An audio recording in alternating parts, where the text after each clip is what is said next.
Bapak Ibu yang terkasih, Shalom. Bagaimana kabarnya hari ini? Luar biasa. Iya, hari ini saudara, saya masih berbicara tentang mengucap syukur di dalam hidup kita. Seringkali ini adalah hal yang biasa, tetapi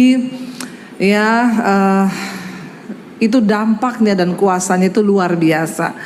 Ya, saya berjumpa dengan orang dan dia berkata, "Bu, saya ini sudah lama loh tidak bersyukur.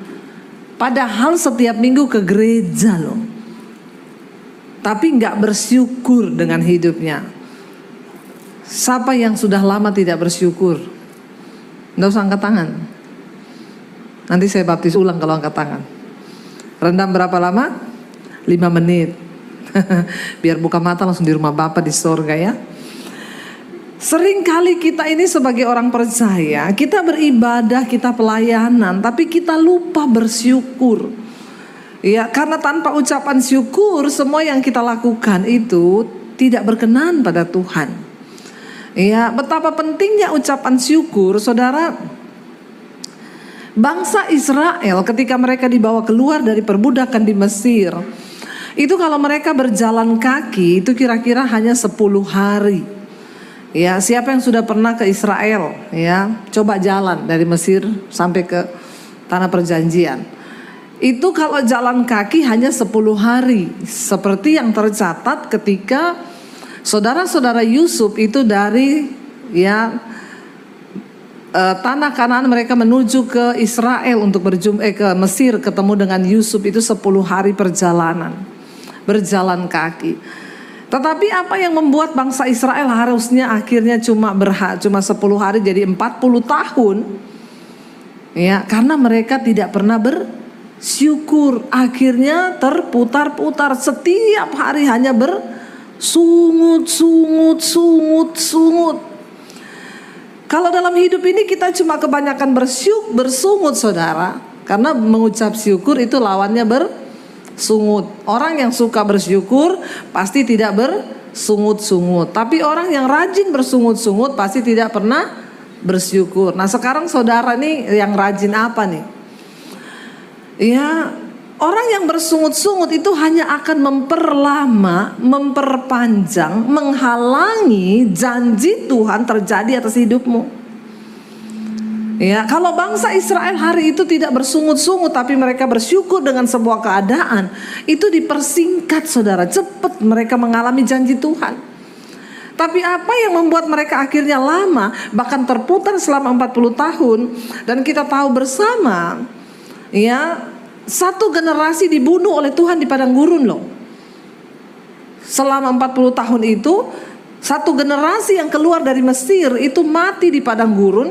Hanya orang-orang yang dilahirkan di padang gurun itu yang berumur 20 tahun ke bawah itu yang boleh masuk ke tanah perjanjian. Artinya apa? Tuhan mau menghabiskan satu generasi ini yang hidupnya itu penuh dengan sungut-sungut.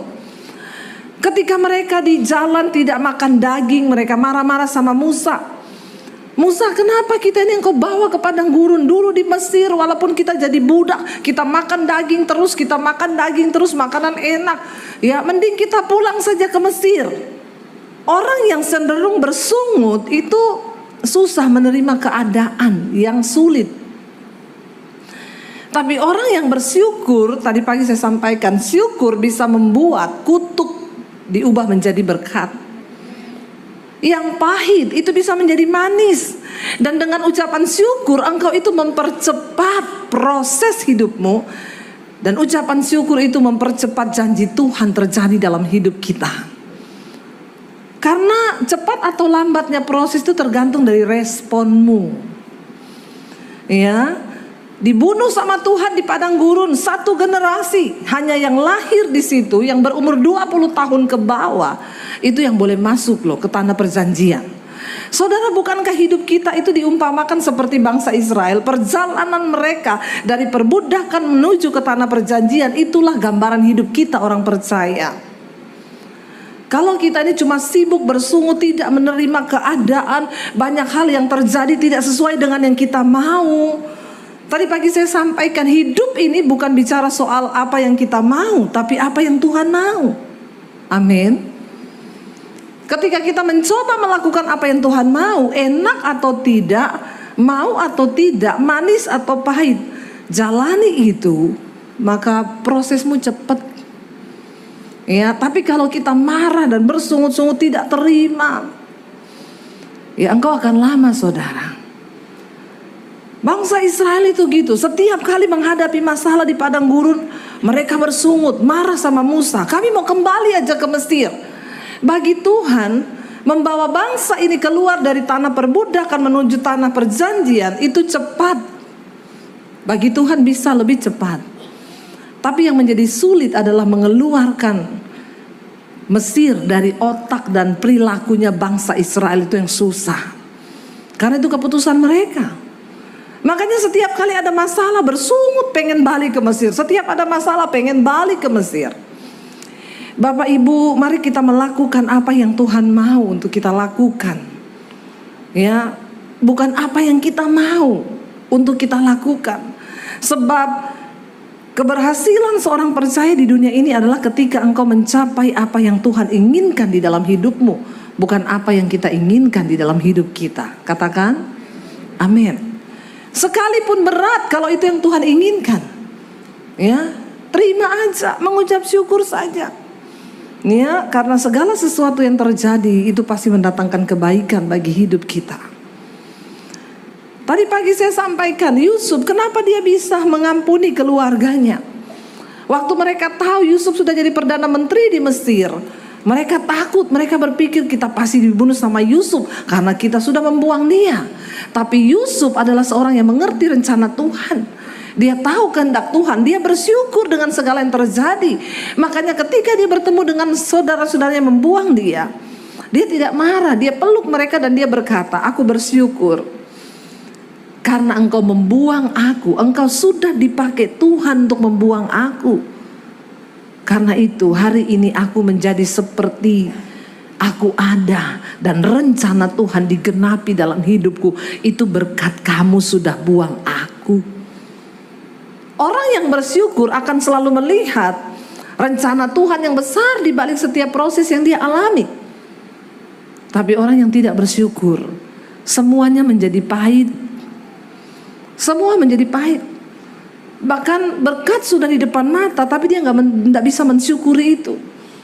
Bahkan kebaikan pun akan menjadi keburukan. Yang manis pun akan menjadi pahit bagi orang yang bersungut-sungut. Tapi bagi orang yang mengucap syukur, yang pahit itu bisa menjadi manis, kutuk bisa menjadi berkat. Amin, saudara. Ya, kalau kita lihat, saudara, mari kita buka bersama ya satu ayat firman Tuhan. Saya pengen kita baca sama-sama. Mari kita buka bersama di dalam Filipi pasal 2 ayat yang ke-14 sampai ayat yang ke-16. Filipi pasal 2 ayat yang ke-14 sampai dengan ayat yang ke-16. Apa kata firman Tuhan di sana? Kita mau, saudara, ya, biar hidup ini kita nih berubah. Jangan cuma dengar firman ya dari kecil jadi Kristen tapi gak pernah berubah karena gak mau jadi pelaku firman. Kita baca bersama Filipi 2 ayat 14, berkata di sana 1, 2, 3. Lakukanlah segala sesuatu dengan tidak bersungut-sungut dan berbantah-bantahan. Ayat 15.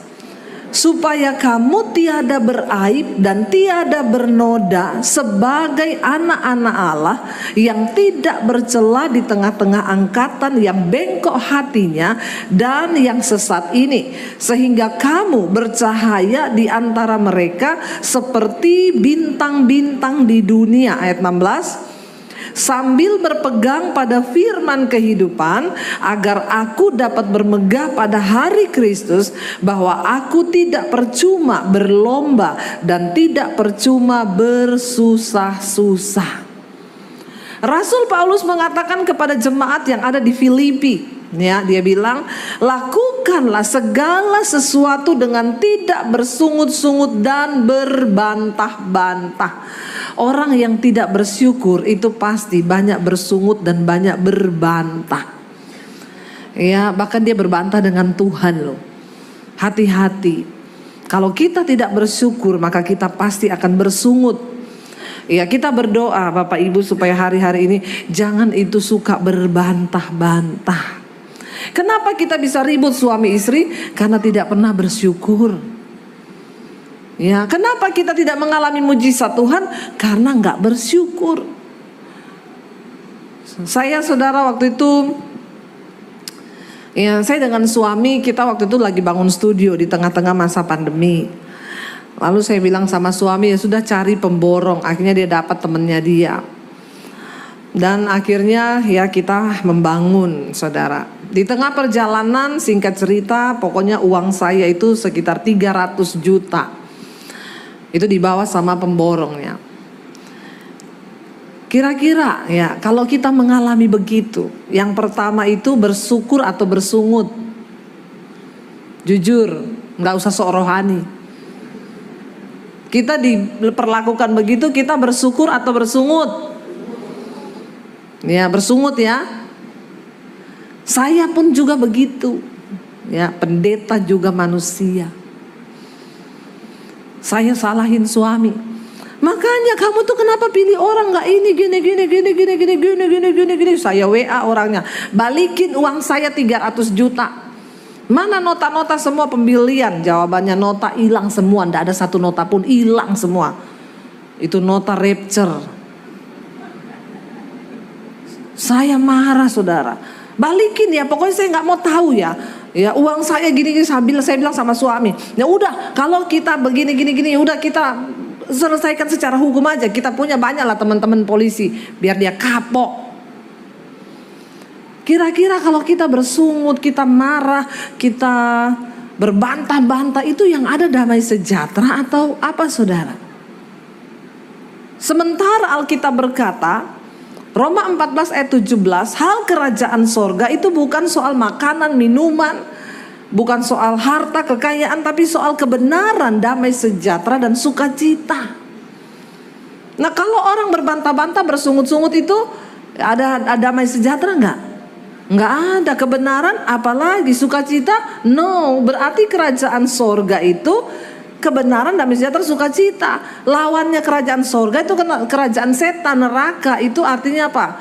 Dosa, marah-marah, sungut-sungut, berantem itu.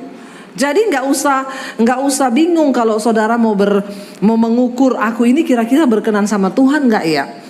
Kalau dalam hidupmu tiap hari yang banyak itu berantem, bersungut-sungut, Anda sudah dipastikan berada dalam kerajaan setan. Bilang amin dong. Kok nggak ada amin? Ya, ini kan saya cuma puter aja. Kerajaan Allah itu kebenaran, damai sejahtera, sukacita.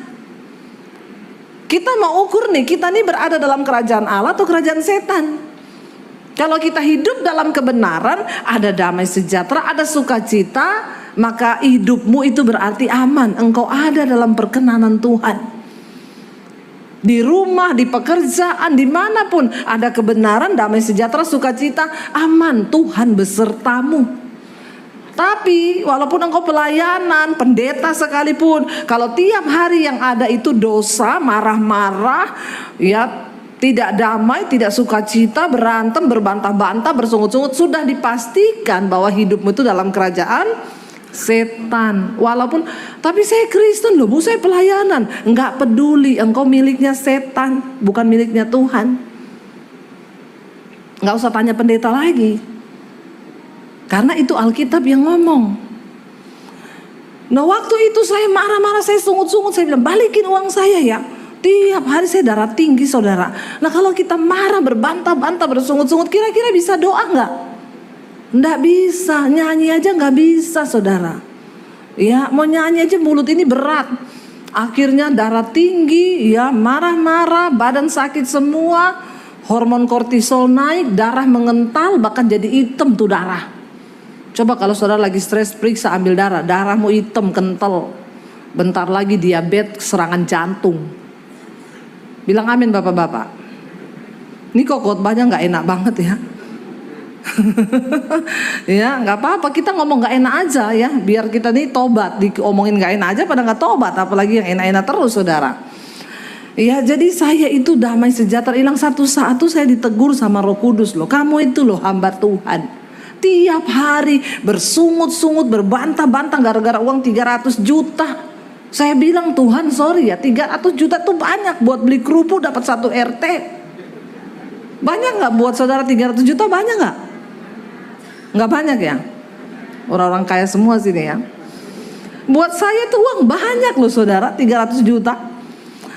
Satu kali saya bertanya, iya Tuhan, saya tahu saya ini sudah kehilangan damai sejahtera, saya berbantah, saya bersungut, saya ini, aduh pokoknya, tapi Tuhan bagaimana ya? Lalu saya bertanya, kenapa Tuhan izinkan ini terjadi?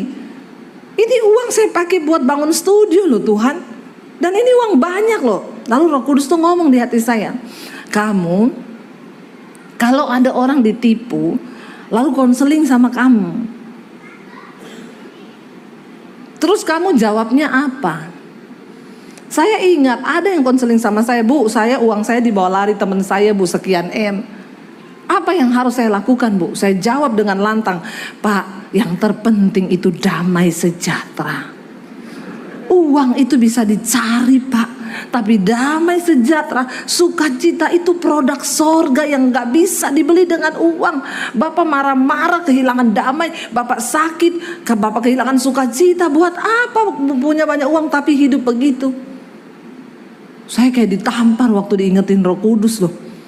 Terus Tuhan tuh bilang, nah sekarang kamu bisa menasihatin jemaat begitu, kamu sendiri sekarang mengalami. Bisa gak kamu melakukan seperti yang kamu nasihatin ke jemaat? Saya masih berargumen dengan Tuhan. Tuhan, saya kan bilang gitu ke jemaat, dia kan duitnya banyak. Jadi dia lupakan itu, duitnya di rekening masih banyak. Lalu saya ini Tuhan pas-pasan nih. Itu uang ya berarti loh buat saya. Tuhan tuh ngomong gak peduli. Sekarang aku tuh melihat sikap hatimu. Kamu bisa gak bersyukur waktu itu terjadi? Lalu Tuhan tuh ngomong, lepaskan pengampunan. Ya, jaga damai sejahtera, jangan bersungut, jangan berbantah. Waktu engkau sudah berjalan di dalam kebenaran, sesuatu yang buruk menimpa itu berarti seizin Tuhan. Kita nih kadang pinter hafal ayat, tapi ketika sesuatu terjadi kita suruh melakukan tuh susah saudara. Nah Tuhan tuh selalu bilang, kamu tuh pengkhotbah. Kalau kamu mengkhotbahkan yang belum kamu alami, itu kamu pengkhotbah katanya. Tapi kalau kamu mengalami dulu baru kamu khotbahkan, itu jadi hidup. Ya tapi gak kayak gini juga kali Tuhan. Masa semua saya dulu harus mengalami? Akhirnya saya gak punya pilihan lain. Tuhan bilang, lepaskan pengampunan. Waduh, ayat tuh berbicara banyak. Di mana hartamu berada, di situ hatimu berada. Lupakan 300 juta itu. Aduh, saya nyesek saudara. Saya bilang, iya Tuhan, ya udah, saya mau melupakan, saya mau mengampuni orang itu. Lalu Tuhan itu spesifik sekali loh, ya. Roh Kudus menuntun saya begini, kalau kamu sudah mengampuni, kamu WA sama orang itu. Kamu bilang bahwa kamu sudah mengampuni. Saya bilang, enggak usah lah, yang penting kan saya sama Tuhan sudah beres. Ngapain saya WA dia, kesenangan. Tuhan bilang WA. Lalu saya WA, saya gak mau rugi. Saya curcol sekalian, curhat colongan. Saya bilang, kamu tahu gak, saya tuh kepahitan loh sama kamu. Saya tuh benci sama kamu. Kenapa kamu bawa lari uang saya 300 juta? Kalau kamu tidak bertobat, terkutuk loh hidupmu. Padahal cuma disuruh Tuhan tuh ngomong mengampuni loh. Dasar manusia ya. Sekalian curhat saya, biar plong kan. Kamu itu ya, saya kepahitan, saya kecewa. Ya bertobat kamu, gak bertobat terkutuk kamu. Lalu dibawa mulai masuk paragraf baru. Tapi hari ini Tuhan menegur saya. Saya gak boleh kepahitan sama kamu. Tuhan suruh saya melepaskan pengampunan. Jadi hari ini saya lepaskan pengampunan kepada kamu. Saya gak akan marah sama kamu. Saya gak akan tuntut lagi kamu. Saya lepaskan pengampunan. Terus Tuhan tuh ngomong, tulis lagi di bawah, mulai sekarang saya gak akan tanya perihal uang itu. Kalau itu tunggu dulu Tuhan. Lumayan loh 300 juta walaupun dia cicil-cicil kan. Tuhan ngomong, enggak, itu berarti kamu belum 100%. Tulis di bawah, dan mulai sekarang saya tidak akan tanya lagi perihal uang 300 juta itu. Saya tidak mau tulis, saudara. Enggak, sayang, rugi, begini, begitu, Tuhan tuh bilang tulis. Melakukan firman itu tidak semudah waktu kita ngomong. Saya tarik napas panjang loh. 300 juta. Aku lupakan. Tapi Tuhan tahu kalau saya nggak nulis gitu kan nanti saya terus bersungut kan. Jadi perkara terus kan. Balikin gak? Lah ngomong mengampuni. Tapi balikin gak? Panjang lagi prosesnya. Akhirnya saya mau taat sama Tuhan, saya tulis. Dan mulai sekarang, tangan saya bergetar. Bergetar, saudara. Melakukan firman Tuhan itu tidak enak dan tidak mudah. Kenapa? Ada daging yang tercabik, ada daging yang tersalib di situ. Saya bilang, mulai sekarang saya tidak akan tanya uang itu. Terserah. Kalau kamu kembalikan silakan, kalau enggak juga saya sudah melupakan. Saya kirim, saudara. Besok iblis bilang, tanya mana uangnya. Memang setan itu ya, setan. Saya bilang enggak, kan saya sudah tulis begitu. Saya kirim aja. Sehari-harinya saya mencoba berdamai dengan hati dan diri saya. Setidaknya sama dia sudah putus hubungan nih. Karena sudah saya akhiri lewat WA itu. Saya harus komitmen dengan omongan saya. Dengan dia sudah tidak ada hubungan. Sudah putus, gak lagi saya tagih, gak lagi saya marahin. Tinggal dengan diri saya sendiri nih. Saya harus beres di hadapan Tuhan. Setiap hari saya berdoa, Tuhan aku mau taat sama Engkau. Dan aku percaya kalau aku mau taat Tuhan pasti buka jalan. Waktu itu saya nih lagi inden mobil, saudara. Harganya 300 lebih. Ya kita sudah DP 10 juta. Masih nunggu mobilnya. Tiba-tiba seminggu kemudian setelah saya lepaskan pengampunan. Saya bersyukur buat semua yang terjadi. Tuhan aku bersyukur atas semua yang terjadi. Tiba-tiba ada orang WA saya, Ibu Debbie, Shalom, maaf ya Bu, Ibu jangan tersinggung. Kenapa? Saya disuruh Tuhan belikan Ibu mobil. Kok gak wow ya? Dan itu saya gak cerita kemana-mana. Saya ditipu tuh saya belum cerita, gak ada yang tahu. Itu minta maaf loh, Bu Debbie maaf. Biasanya orang kalau maaf gitu mau pinjam duit, ya toh? Atau meminta didoakan. Itu enggak, Ibu maaf ya Bu, kenapa? Saya disuruh Tuhan, Ibu jangan tersinggung, saya disuruh Tuhan beliin Ibu mobil. Itu padahal kan saya harus masih bayar 300 juta. Saat itu lunas, bahkan mobilnya lebih mahal dari yang kami harapkan. Itu Tuhan. Ini bukan dongeng, ini terjadi. Saudara percaya atau tidak terserah. Emang gue pikirin, ada juga gue singkirin. Bener. Saya tuh cuma gini, wow, Tuhan tuh loh, jangan main-main. Berarti kan uang saya 300 juta itu saya udah gak harus keluar kan. Sudah diganti kan, yang hilang itu kan. Gak sampai di situ Tuhan. Berapa minggu kemudian ada orang WA saya, Bu Debbie terima kasih. Saya dijamah Tuhan lewat khotbah Ibu. Saya ini orang Katolik Bu. Saya dengar khotbahnya Ibu, saya dijamah Tuhan, saya menangis di kamar saya Bu. Ya, saya tinggalkan dosa, saya dipulihkan Tuhan. Dan Ibu, Tuhan suruh saya telepon Ibu ini.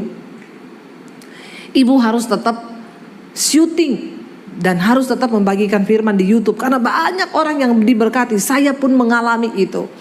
Jadi Bu, studio Ibu harus bagus. Saya mau menabur buat studio Ibu. Apa yang lagi Ibu butuhkan? Saya jawab, oh iya memang. Saya sekarang lagi bangun studio.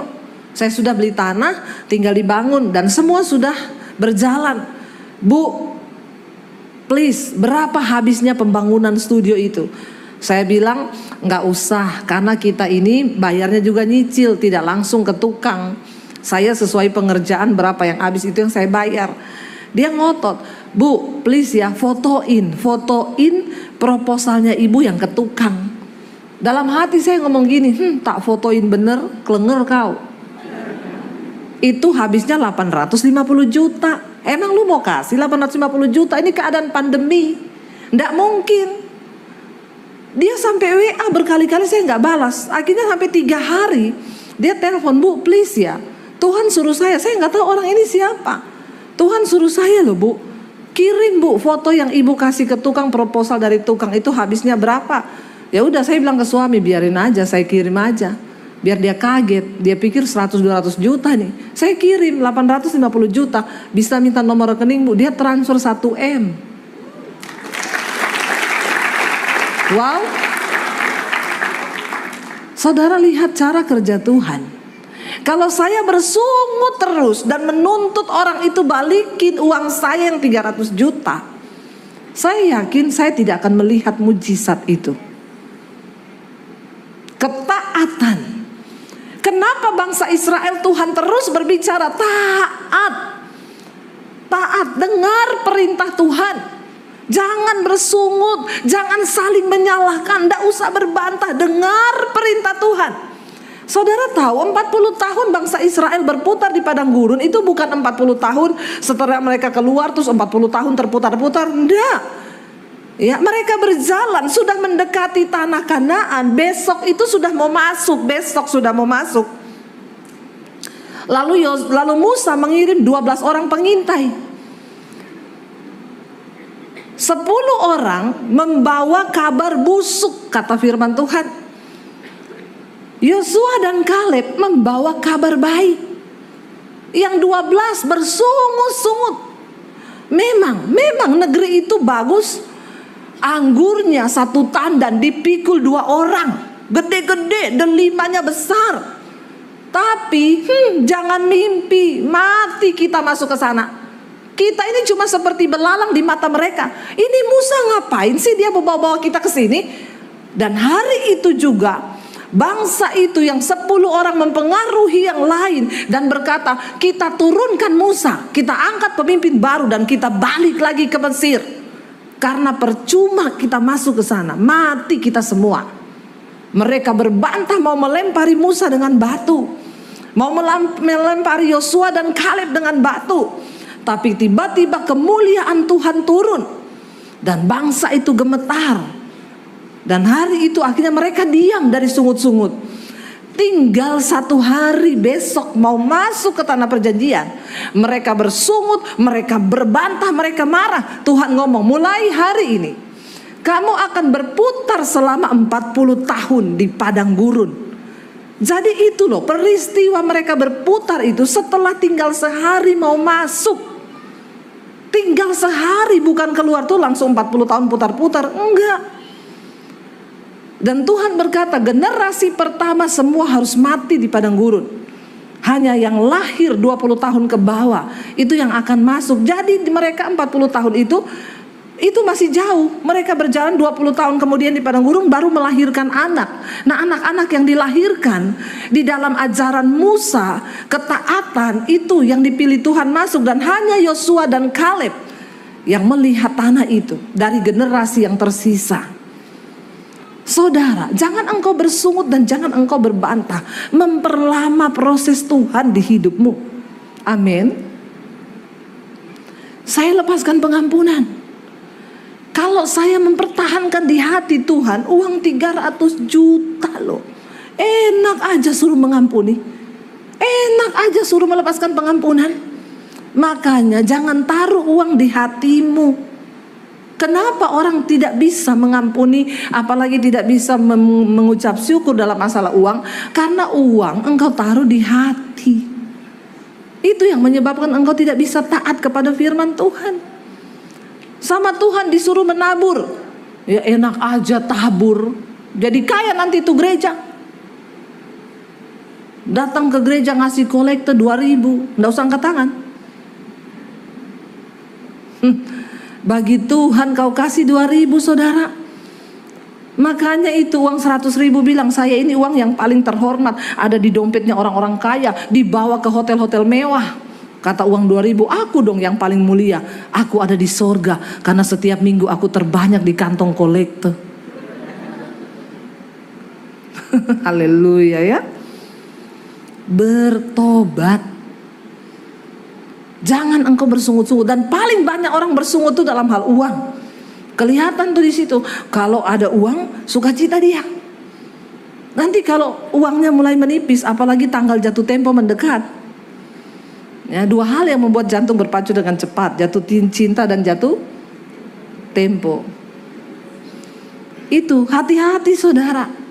Mari kita menjadi orang Kristen yang berkenan di mata Tuhan. Jangan sampai uang menjadi raja di hidupmu, engkau taruh di hatimu, itu yang akan membuat berat engkau menjadi pelaku firman. Bagi saya 300 juta berat untuk saya lepaskan hak. Tapi waktu kita taat, kita lepaskan tuh, saya ini bukan cerita dongeng loh. Ini terjadi di dalam hidup saya. Ini terjadi. Ya, ketika kita ini jujur di hadapan Tuhan, ketika kita ini mau taat. Alkitab berkata hari ini firman Tuhan bilang, lakukanlah segala sesuatu dengan tidak bersungut-sungut dan berbantah-bantahan.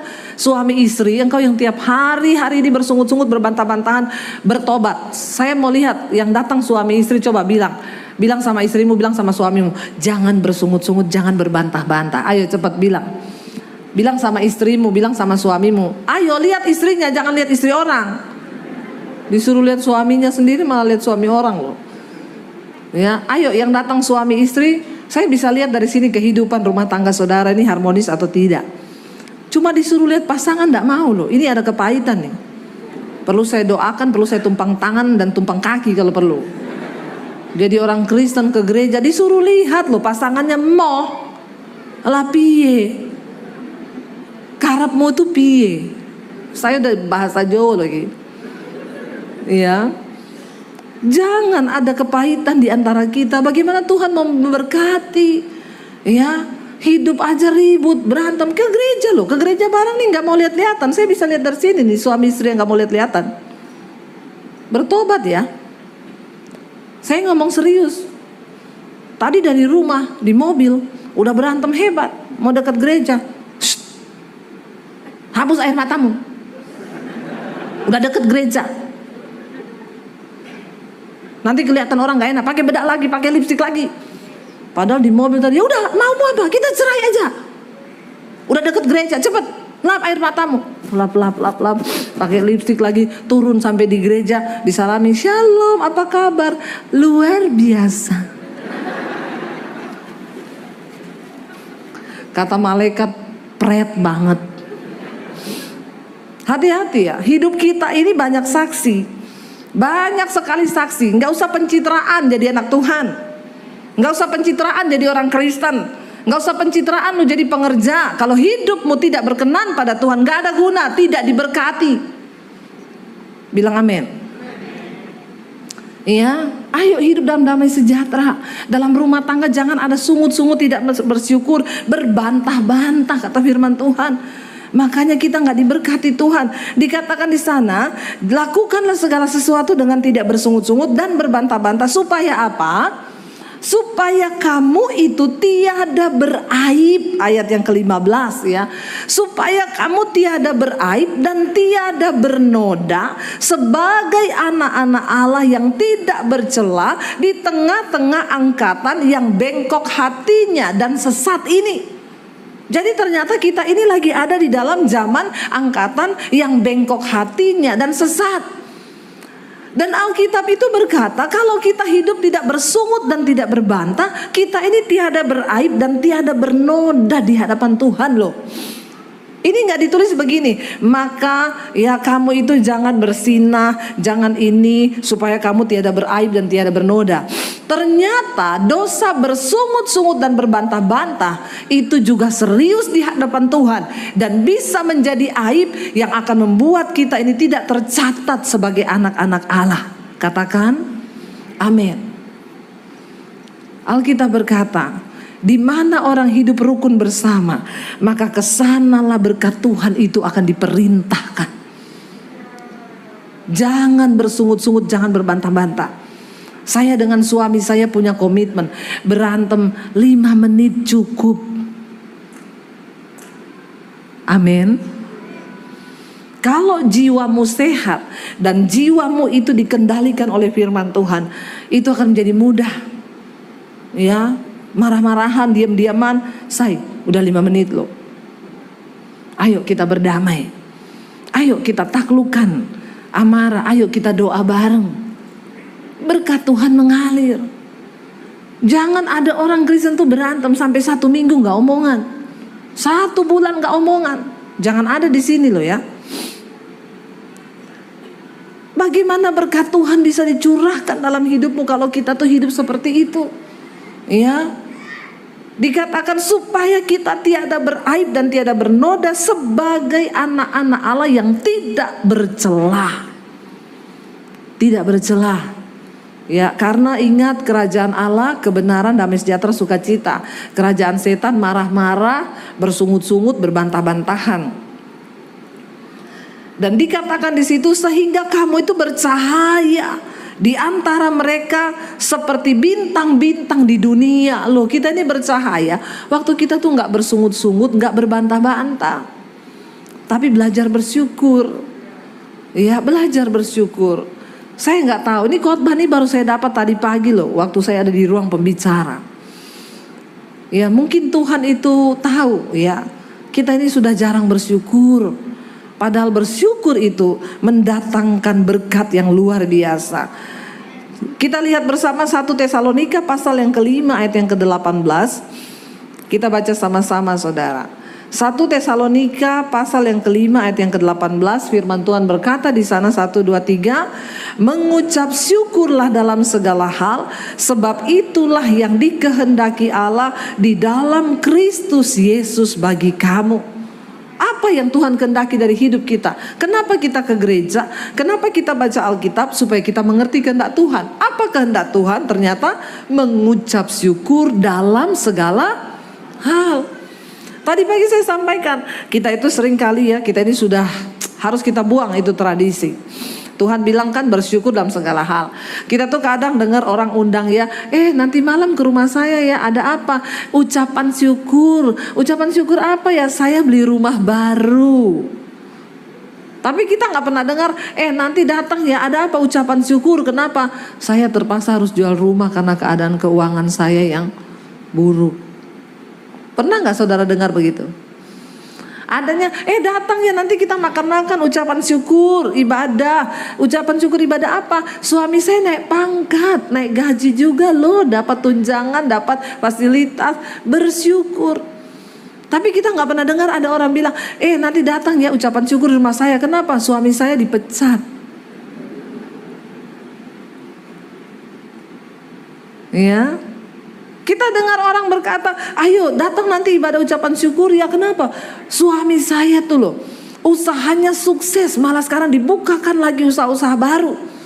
Tapi gak pernah ada orang bilang, datang ya ucapan ibadah syukur nanti malam. Acara apa? Suami saya tuh loh bangkrut. Padahal Tuhan bilang, mengucap syukurlah dalam segala hal. Kenapa? Karena di balik semua peristiwa yang terjadi di hidup kita itu Tuhan punya rencana. Tuhan punya rencana. Makanya ada yang datang, Bu Debbie doakan ya Bu, kita ini usaha 20 tahun Bu, tidak pernah rugi. 20 tahun, baru tahun ini tuh rugi loh Bu. Terus datang sama saya kenapa? Minta didoakan. Minta didoakan apa? Ya supaya untung lagi. Nggak usah. Puji Tuhan rugi. Makanya kamu cari saya. Kalau untung terus nggak cari saya kan? Kalau untung terus nggak cari Tuhan. Ya, untung terus 20 tahun. Saya bilang gantian dong. Tahun ini Bapak rugi, biar ada yang lain yang untung. Itu baru Alkitabiah. Tapi orang Kristen tuh rakus, maunya untung terus. Padahal Alkitab bilang ada waktu untung, ada waktu rugi. Ada waktunya lahir, ada waktunya mati. Ada waktunya senang, ada waktunya sedih. Itu baru bilang hidupmu tuh seimbang. Waktu untung gak pernah cari Tuhan. Waktu bangkrut, ada yang telepon saya, Bu Debbie, saya tuh mau bunuh diri, Bu. Saya selama ini sukses, usaha saya berhasil. Sekarang saya bangkrut, Bu. Tiap hari saya mau bunuh diri, tapi nggak tahu kenapa muka ibu itu muncul terus, Pret. Udah bangkrut baru muka saya muncul, saudara.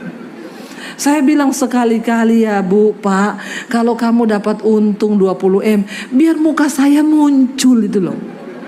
Kenapa cuma mau mati, bunuh diri, bangkrut muka saya muncul? Kebangetan nggak? Bertobat nih jemaat ini memang. Kalau untung lupa hamba Tuhan. Saat mau bangkrut, rugi, mau bunuh diri, ingat muka saya. Ya akeh tunggale. Makanya saya bilang puji Tuhan lah ya, bangkrut akhirnya cari saya toh. Dengerin nih khotbah-khotbah saya biar mengerti apa arti hidup. Sukses bukan hanya bicara tentang kaya. Banyak orang itu cari uang sampai stres. Dapat uang, dia pakai untuk menghilangkan. Cari uang sampai stres, dapat uang dipakai untuk hilangin stres. Itu yang namanya healing. Sakit jiwa lu. Jiwanya aman, dia cari uang sampai stres, sampai depresi, dapat uang, mau healing dulu. Kenapa lu selama ini sakit jiwa? Baru mau healing. Healing itu di hadirat Tuhan. Mau engkau pergi ke kutub utara, kutub selatan, engkau mau berlibur kemanapun, kalau jiwamu stres, engkau pulang tambah stres karena lebih banyak cicilan. Jadi saudara, arti hidup itu apa? Waktu engkau bisa mensyukuri seberapa yang engkau punya. Itu namanya engkau menemukan arti hidup di dalam Tuhan. Tepuk tangan buat Tuhan. Karena hidup ini bukan soal berapa banyak yang engkau miliki, tapi berapa banyak yang engkau bisa nikmati. Karena orang punya banyak, kalau gak punya karunia menikmati, kasihan deh lo. Amin. Saya ini loh bersyukur saudara. Ya, nggak punya banyak saudara. Saya nggak punya private jet. Saya di Amerika loh naik private jet. Yang lebih luar biasa nggak keluar duit. Lebih dari pemenang. Ya nggak saudara? Nah iya. Tuhan berikan kepada orang-orang yang dikenannya. Kita dapat karunia menikmati. Makanya Alkitab bilang, ada satu hal yang aku lihat di bawah kolong langit ini. Ada orang itu, dia bisa berusaha cari uang. Dia dapat banyak uang, miliki banyak harta, tapi dia tidak diberi kuasa untuk menikmati semua yang dia miliki. Makanya untuk bisa cari karunia menikmati, dia healing, pergi kemana-mana. Dia pikir itu bisa menikmati, ternyata juga enggak. Karena karunia untuk menikmati diberikan kepada orang-orang yang rajin bersyukur. Walaupun engkau dapat sedikit, engkau syukuri. Itu loh healing, itu loh menikmati. Hidup ini bukan soal seberapa banyak kita memiliki, tapi berapa banyak yang bisa kita nikmati. Sebab banyak orang mendapat banyak, tapi dia gak bisa nikmati. Kenapa? Karena tidak ada karunia bersyukur. Waktu muda stres, gak punya uang, cari uang. Cari uangnya sampai stres karena dia pikir uang bisa membuat dia bahagia. Udah tua dia dapat uang, tapi tetap gak bisa menikmati. Ya, ada yang bilang, sate kambing di sana enak loh. Aku nggak bisa makan kambing. Kenapa? Darah tinggi. Kasihan kan, dulu miskin nggak bisa beli sate kambing. Sekarang udah kaya nggak bisa makan sate kambing. Kenapa? Darah tinggi. Apa sih arti hidup ini? Ya, saya bersyukur sekarang. Saya kalau lagi drop cari duren, cari sate kambing, itu obat saya. Saudara, arti hidupmu itu apa? Bukan soal berapa yang kau miliki, tapi berapa yang kau nikmati. Makanya mengucap syukurlah dalam segala hal. Bukan cuma yang baik, yang tidak baik pun ketika engkau syukuri. Kayak saya tadi, Daripada saya terus berbantah-bantah, mana uang saya, balikin 300 juta, balikin. Saya tidak akan pernah melihat mujizat yang besar di balik itu kalau saya tidak melepaskan pengampunan dan belajar bersyukur untuk semua yang terjadi. Karena itu Bapak Ibu, ya saya berdoa supaya kita semua menjadi orang-orang yang bersyukur. Saya nggak tahu kenapa Tuhan taruh ini di jemaat ini pada hari ini. Ya, jangan hanya engkau rajin ke gereja, jangan hanya engkau rajin apapun yang kelihatannya sebagai rohani, tapi rajin-rajinlah bersyukur. Karena itu yang dikehendaki Bapa dalam hidup kita. Saya undang para imam musik maju ke depan. Mari, biar hari ini kita mau bilang, Tuhan, kami mau melakukan apa yang berkenan di hati Tuhan. Kami mau Tuhan untuk mendapatkan perkenanan Tuhan itu lewat apa? Lewat ucapan syukur kami. Sekalipun hari ini engkau sedang ada dalam keadaan yang tidak baik, mungkin usahamu lagi tidak baik, mungkin rumah tanggamu lagi tidak baik, mungkin engkau sedang ada dalam masalah yang besar. Waktu engkau mengangkat tangan dan berkata, ku mau selalu bersyukur Tuhan, kami mau selalu bersyukur, itu kemenangan dan itulah menikmati, itulah kebahagiaan hidupmu. Mari bangkit berdiri.